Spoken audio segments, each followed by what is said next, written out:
أعوذ بالله من الشيطان اللعين الرجيم بسم الله الرحمن الرحيم الحمد لله رب العالمين بارئ الخلائق أجمعين باعث الأنبياء والمرسلين ثم الصلاة والسلام على أشرفهم أجمعين حبيب قلوبنا وطبيب نفوسنا بالقاسم المصطفى محمد اللهم صل على محمد وآل محمد وعلى آل بيته الطيبين الطاهرين المعصومين لا سيما بقية الله في الأرضين. أعوذ بالله من الشيطان الرجيم رب اشرح لي صدري ويسر لي أمري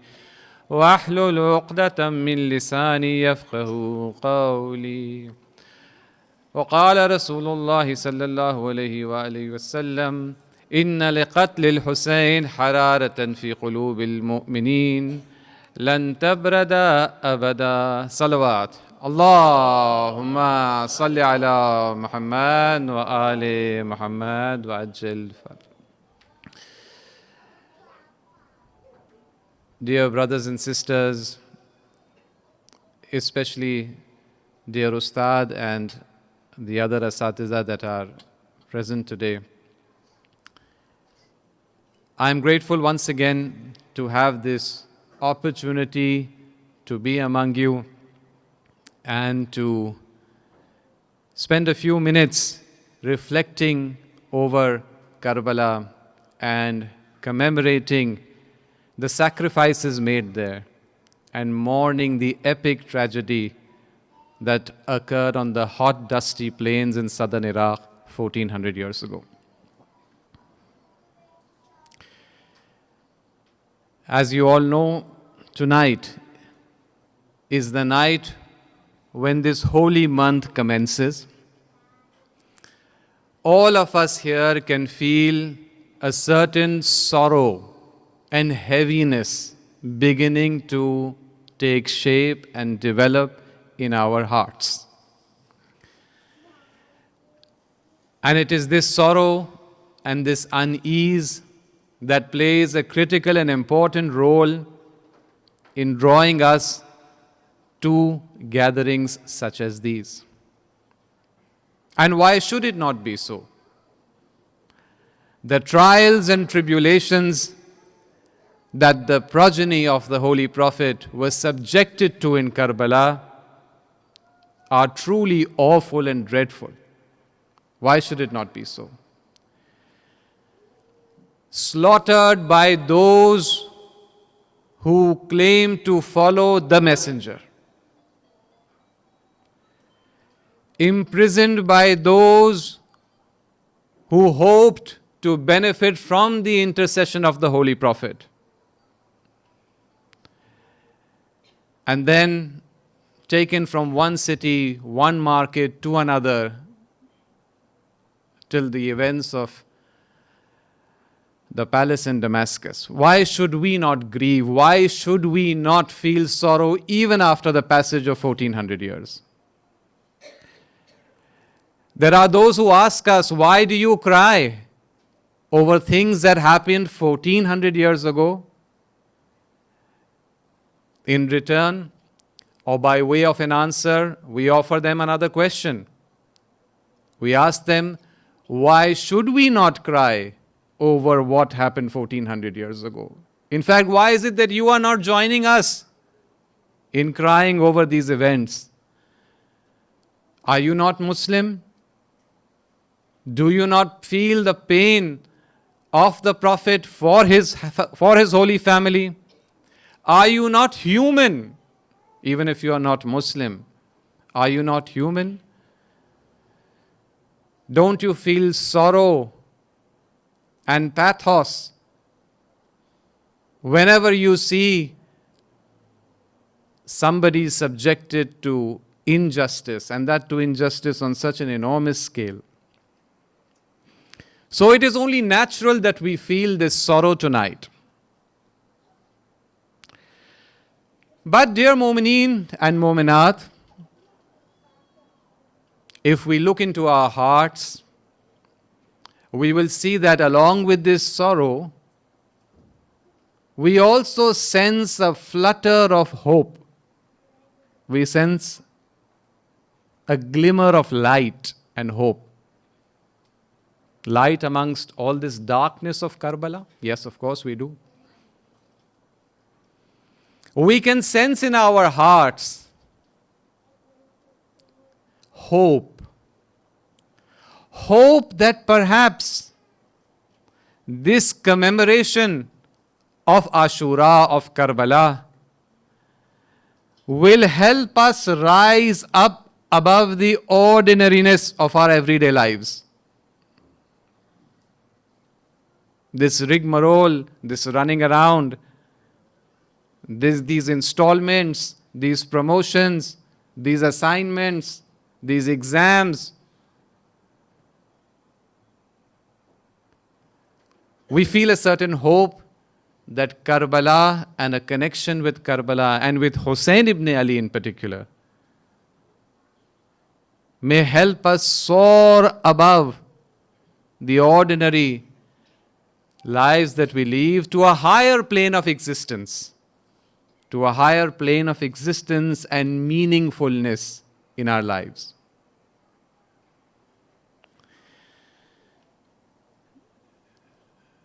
Will this year's Muharram finally be that Muharram in which our lives are touched by Hussein in such a way that they are transformed forever?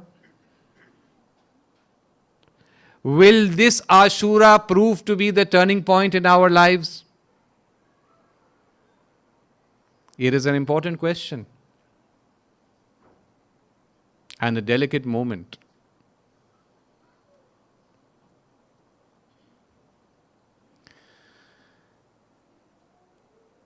When we met last night, many of you all were present, and I can see some new faces tonight. Those of us who gathered last night, we went over this institution of mourning, this commemoration of Ashura and Karbala, and we took a look at its enormous geographical expanse, at its impressive hold over humanity. There must hardly be any country or any major settlement where mourning ceremonies have not begun, even if it is a single individual. We even looked at one example, and then later on last night, when I stepped down from the mimbar, I was pleasantly surprised to see that there is a family member of that person from Vietnam who I remembered last night. He is present here, and that mu'min has passed away during the days of COVID, the one who I remembered last night in my speech. May Allah forgive him his sins and inshallah provide him a station next to the Masumeen in the Akhirah, inshallah. We went over this enormous geographical, human, and historical expanse of the institution of mourning. An institution established, engineered, nurtured by the Ma'asumeen alayhimus salam themselves. And then an institution that we are linked to through a series of other efforts made by the great scholars over the ages, ulama, marajeh, our own parents, our grandparents. Many of them have played a very important role in keeping this institution alive generation after generation, so that we here today in the year 2023, 1445, we can play the role of being the latest link in a very, very old chain. May Allah reward all those who have over the past 1400 years played a very important role in keeping this institution alive, and they have done so with great difficulty.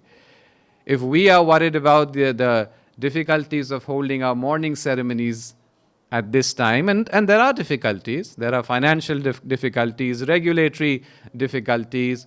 Sometimes there are disagreements between people who are organizing. These are all part of life. But there have been people who have kept this institution alive at times when holding a morning ceremony meant inviting a death sentence.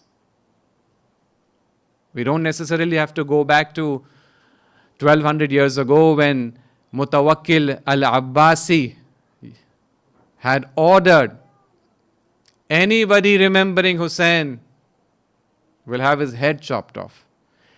Anybody who dares to perform the ziyarah of Karbala, that will be the last journey of his life. We don't necessarily have to go back that far. Many of us remember the time when there was a certain ruler in Iraq. We remember? Very recently. When one set of tyrants of the world removed this tyrant from power in 2003, before that, this Ziyarah of Arba'een, that so many of you all, I believe, have participated in it, and each one of us wishes to participate in it again and again, and inshallah many of us, I hope, will get the opportunity this year itself. This Ziyarah of Arba'een was not permitted. A handful of Iraqi Shia would perform this ziyarah by traveling through secret paths in the farms and the date palm orchards, keeping away from the main roads, traveling at night, pretending to be workers going for some assignment. That's how it used to happen, till as recently as 20 years ago.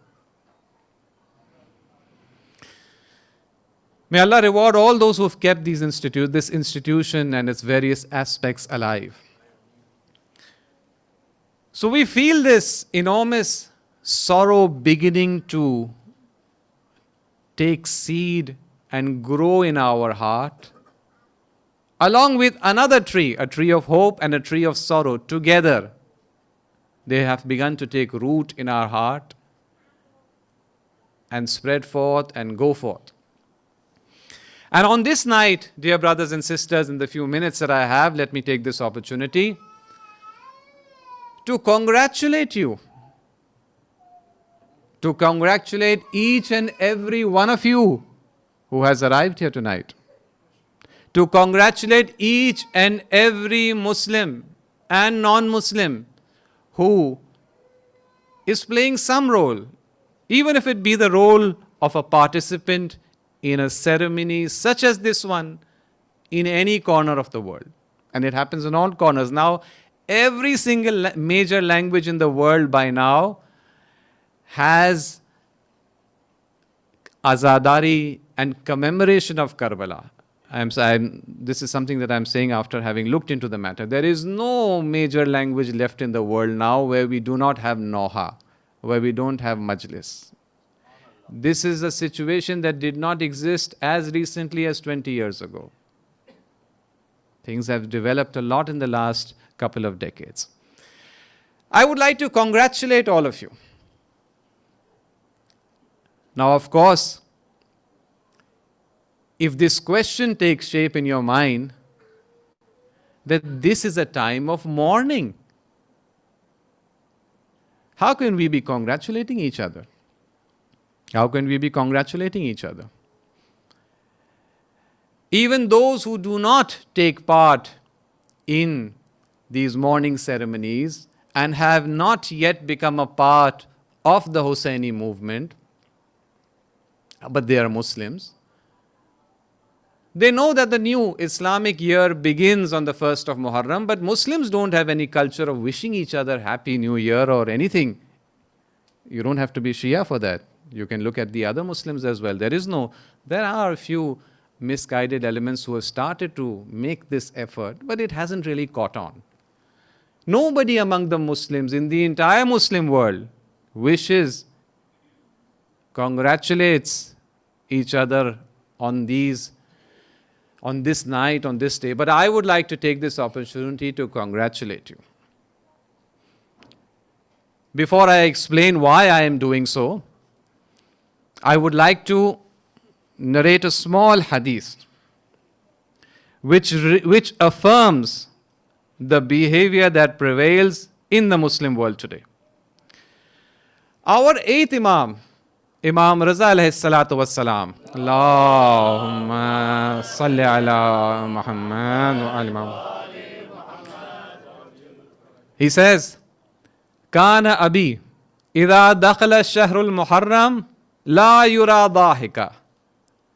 My father, the seventh Imam, my father, when the month of Muharram used to begin, a night exactly such as tonight, when the month of your Muharram used to begin, la yura dahikan, no one would see him smiling or laughing.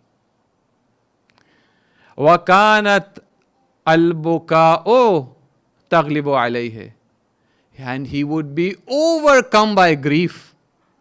He would be overcome by grief.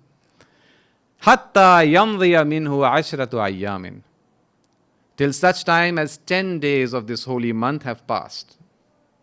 Exactly what we do today, the pattern that we follow today, it's a pattern established by the Ahlul Bayt alayhimus salam. By the way, it's interesting that Imam Raza is able to recall the pattern that his Holy Father had established in the month of Muharram, because we find, and this is a topic for another discussion another time, but I would just like to say a couple of sentences about it, that our seventh Imam led a very, very difficult life.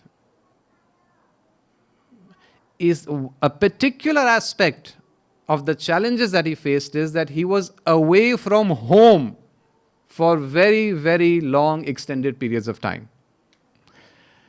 A part of this was because he used to be imprisoned regularly for long periods of time by the usurping authority of that time. Another part of this is that our seventh Imam was exceptionally active in the Islamic movement in his time, building an underground network of like-minded people who wanted to improve the world. And this required that he traveled frequently, often incognito, disguised as somebody else. So it's interesting that the eighth Imam, despite this challenging life, had the opportunity to observe the pattern established by his father. Anyway, there is no concept of congratulations and wishing each other for the new year. But even so, I have taken this opportunity to wish you and every one of you. And that is for the simple reason that all of us understand and recognize that by being part of these morning ceremonies, by being a participant, even if we are simply a participant in the commemoration of the events of Karbala, we are extremely fortunate. Allah subhanahu wa ta'ala has chosen us to shower some of His choicest blessings. Some of His choicest blessings. It is indeed a privilege. And there are a very large number of people, unfortunately, who have yet to acquire this privilege. Inshallah ta'ala, as word spreads, and here we're not talking about converting anybody, propagating Islam or anything of that sort. We are talking about spreading the message of Hussein. As word spreads, the number of people who will participate in this large movement of humanity and the loftiest of human values will inshallah continue to grow steadily, just as it is in various parts of the world. Now, When we talk about the blessings and the importance of these ceremonies, let me just narrate a few aspects of this. For example, I see that the clock is racing rapidly. For example, we see in our ahadith, for example, that, let me just select one of them. We see our fourth Imam. We see him saying, Ayyuma mu'minun dama'ad aynahu liqatl al-Husayn hatta yasila ala khaddayhi bawwa'ahu Allahu fil jannati ghurufa. Anyone, any mu'min, any believer, if he or she is to cry because of the death of Hussein, cry in a way that his tears stream down his cheeks, Allah subhanahu wa ta'ala will prepare for him in paradise a lofty chamber, a special place of dwelling.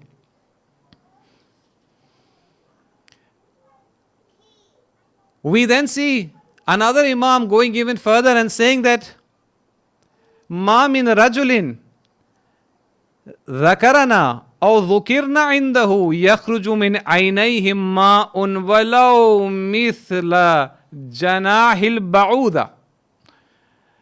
In the previous tradition, the Imam speaks of tears streaming down our faces. In this tradition, we are told that even if a teardrop the size of a wing of a mosquito is to emerge from our eyes, we will find that Ja'ala lahu baytan fil jannah, Allah will create for him a house in heaven. Wa ja'ala dhalika dam'a hijaban bainahu wa bainan nar. And Allah subhanahu wa ta'ala azza wa jal will ensure that that tiny little tear or tearlet will play the role of a barrier between that mu'min and hellfire.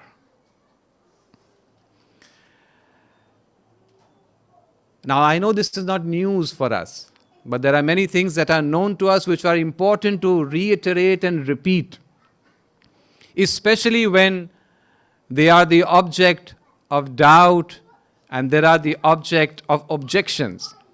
It is without a doubt true that our tradition, the collection of ahadith that we have, are full of valuable messages and guidance pertaining to azadari, pertaining to the commemoration of Karbala.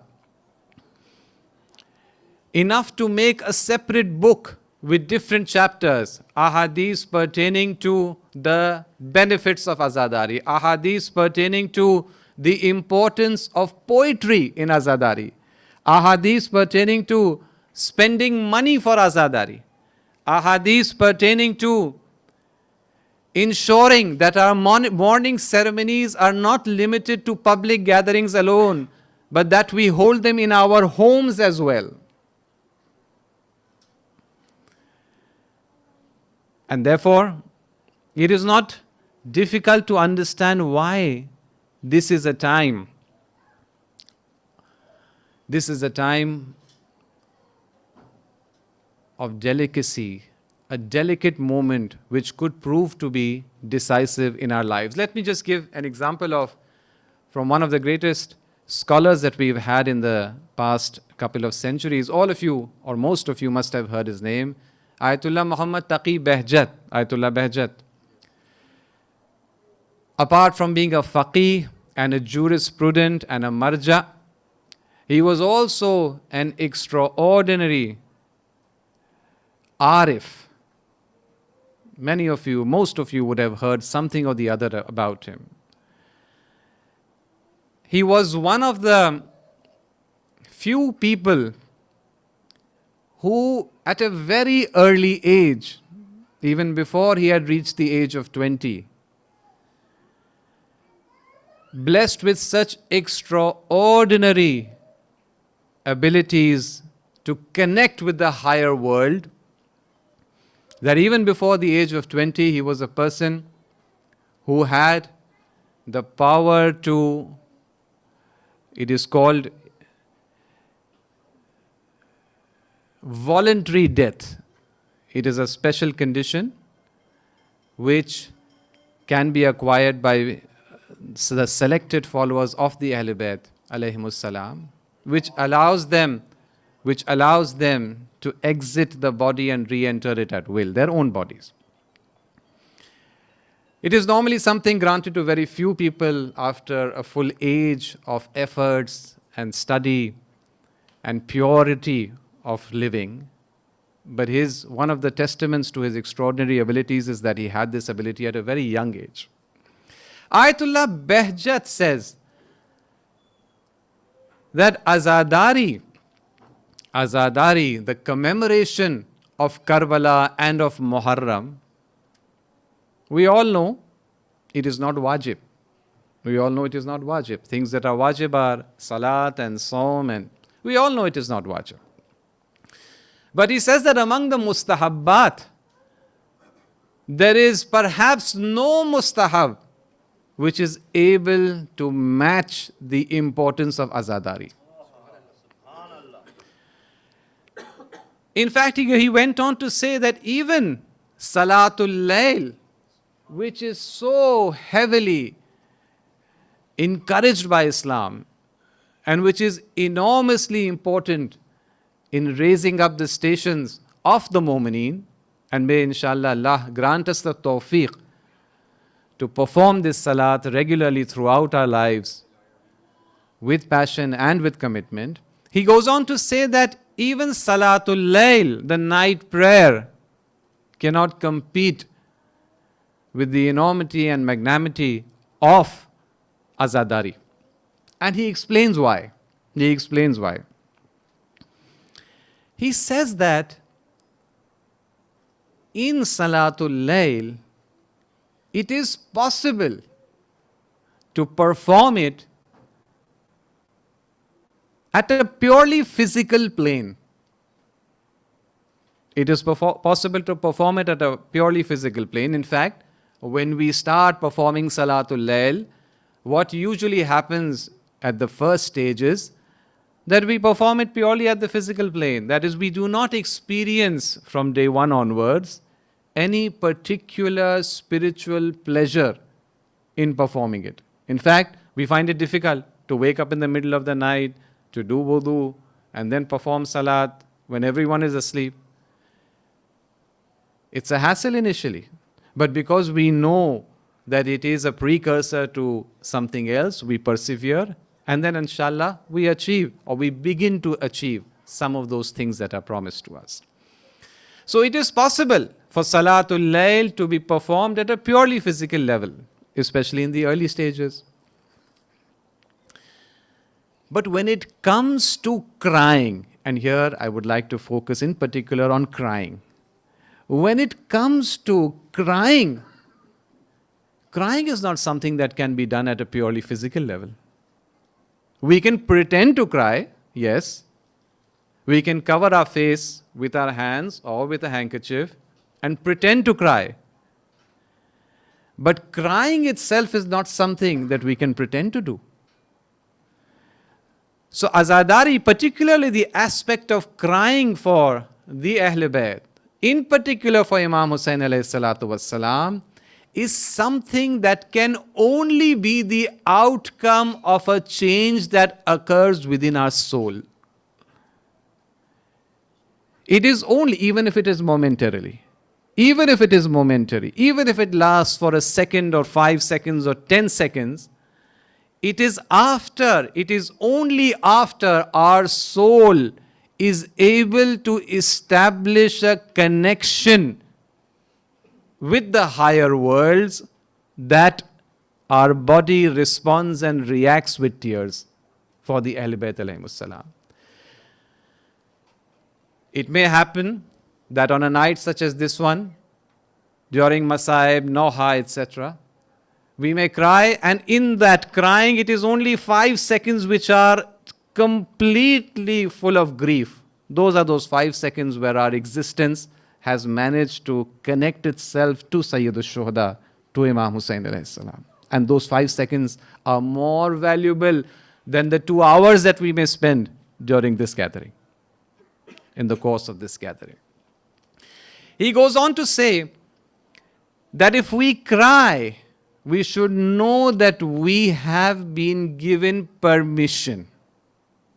We should know that we have been allowed to establish a connection with Imam Hussain.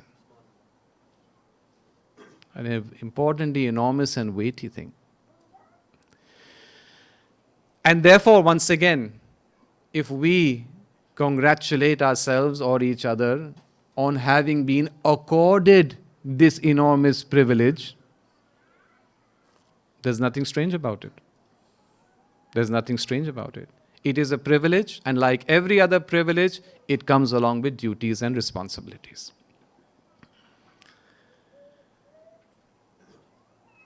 Sometimes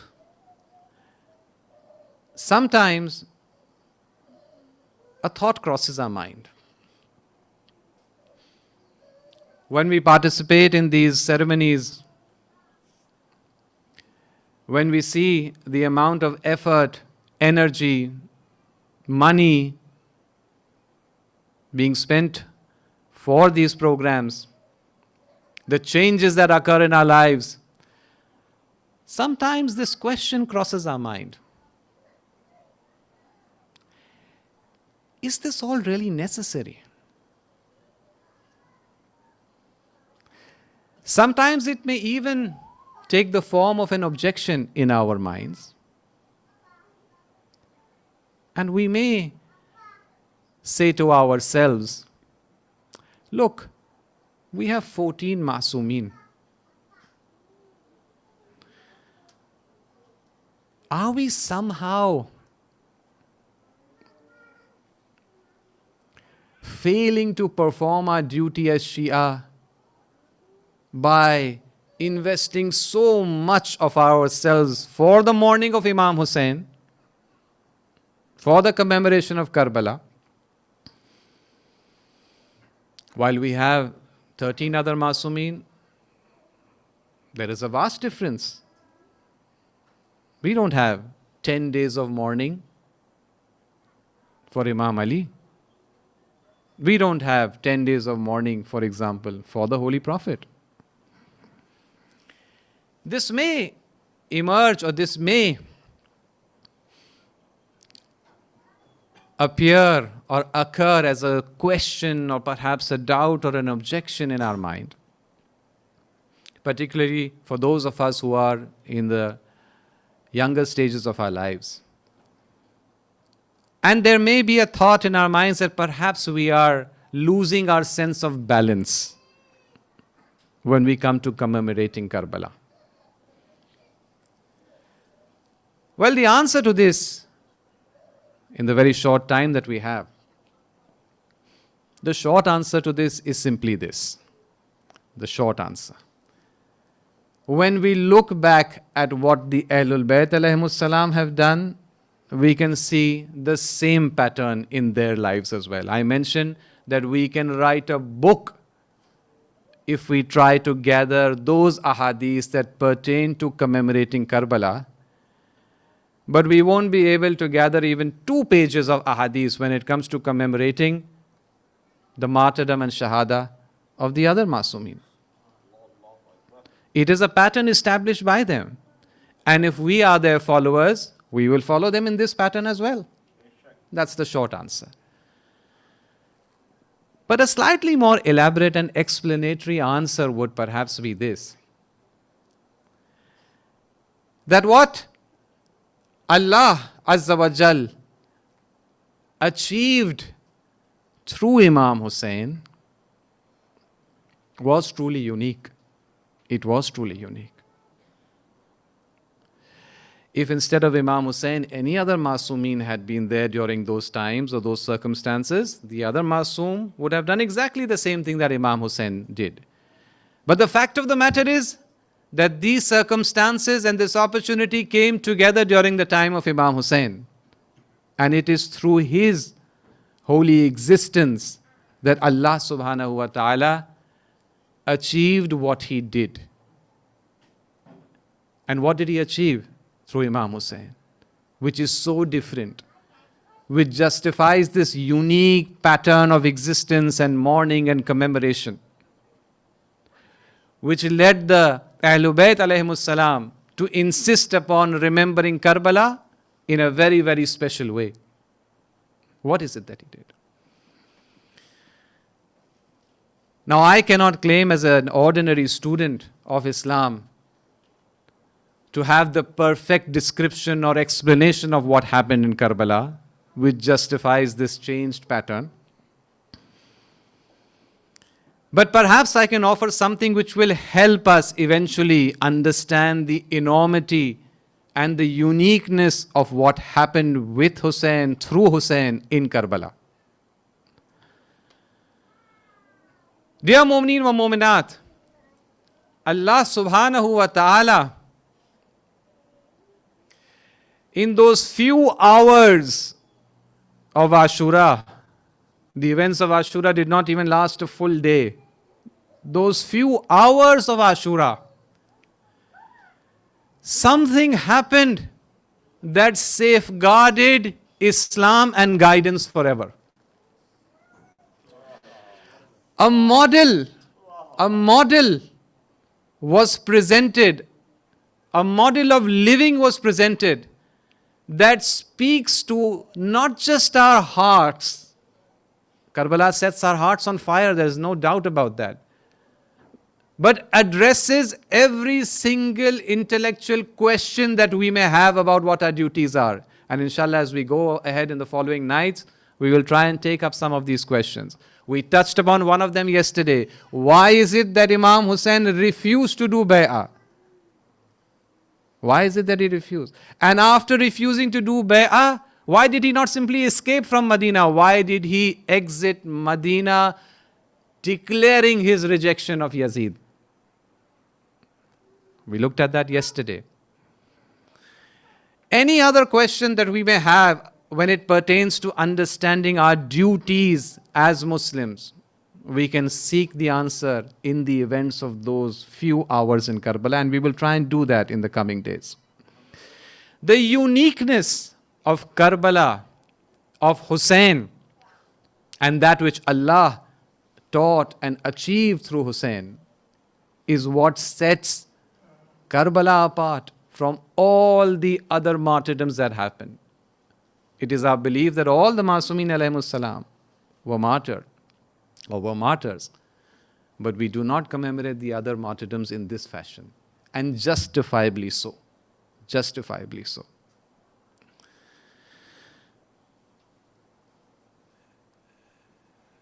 It isn't just the life, or let me put it this way, it isn't just Imam Hussein's death and martyrdom which are unique.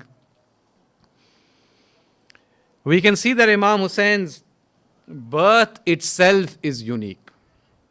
Imam Hussein's birth itself is unique. We see that in our narrations.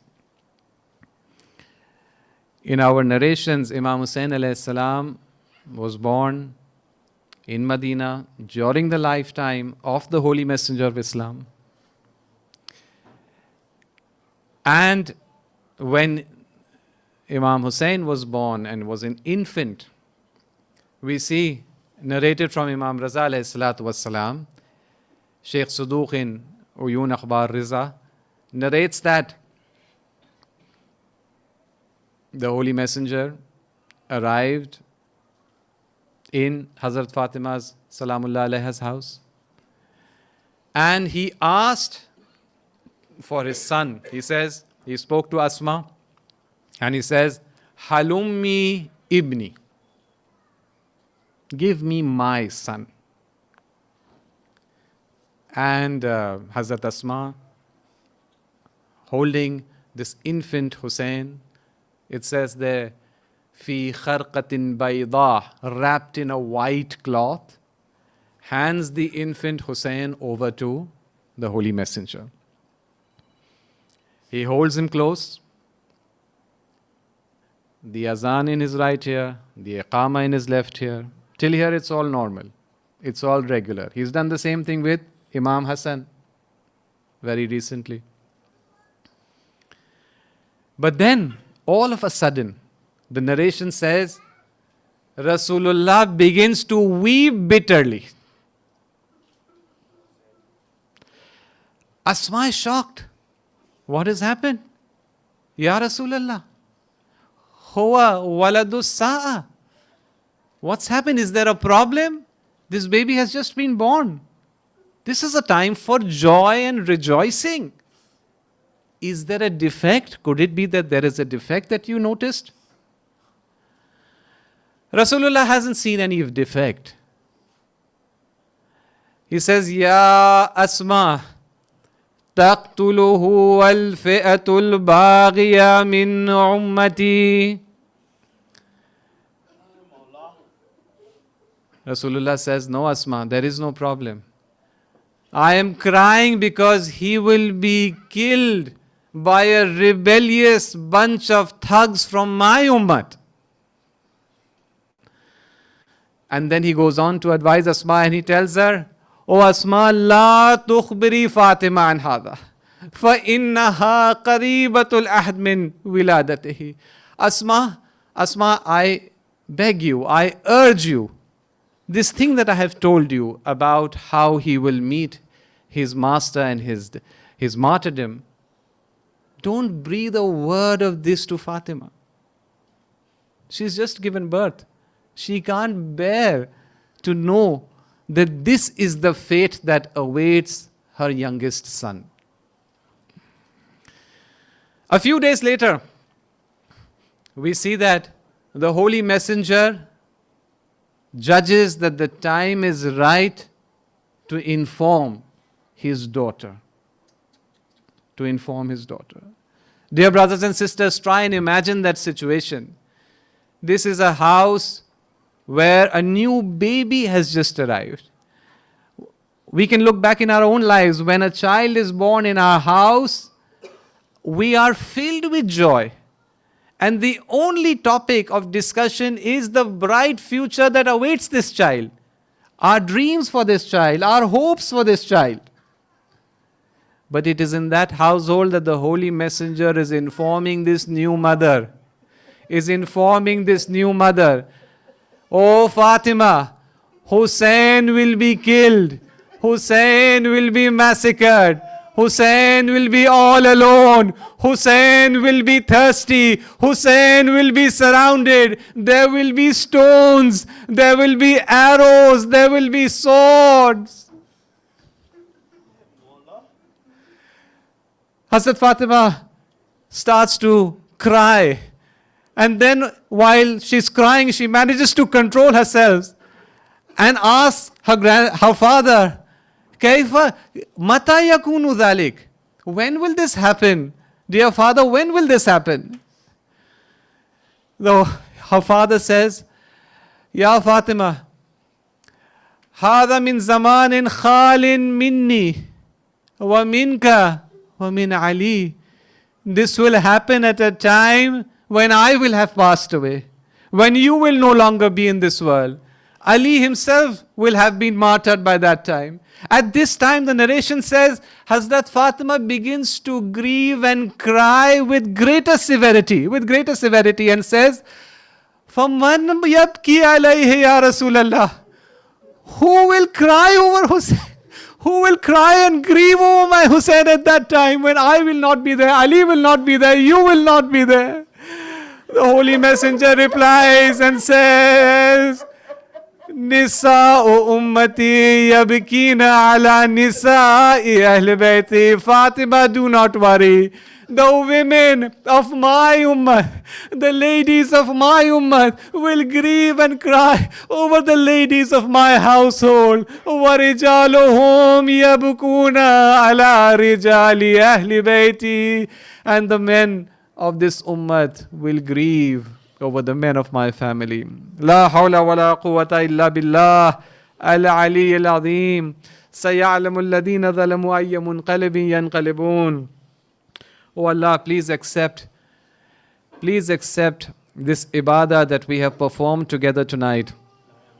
Oh Allah, please grant us the opportunity to connect our existence to the existence of Sayyid al-Shuhada. Wa akhiru da'wana alhamdulillahi rabbil alameen.